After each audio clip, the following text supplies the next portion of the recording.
Allora, buonasera, iniziamo le interviste con Matteo Fagion del Roller Recoaro. Buonasera a tutti. Allora, forse eravate anche partiti molto bene, con un bellissimo piglio, attenzione, eccetera. Siete passati in vantaggio, dopo però c'è stata un po' di reazione del Tiene.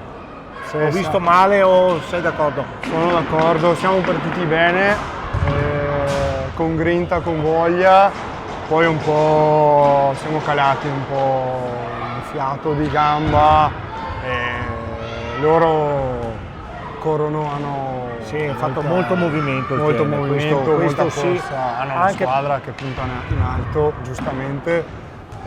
Sì, voi eravate anche ben piazzati in difesa, però tutti questi spostamenti, queste triangolazioni forse vi hanno creato delle difficoltà.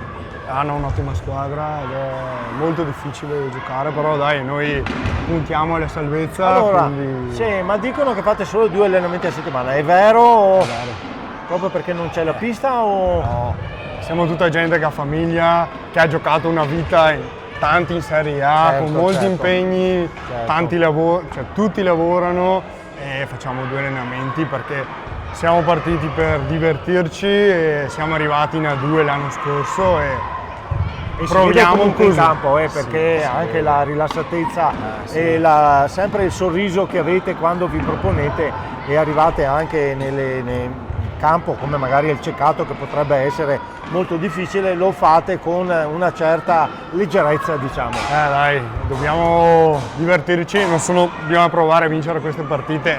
Ma l'obiettivo è solo salvarsi o... L'obiettivo è sempre vincere, sempre, perché perdere non è mai bello, però dai, ce le mettiamo tutte per salvarci, per migliorare sempre. Grazie Matteo, in bocca al lupo per i Grazie prossimi mille. incontri.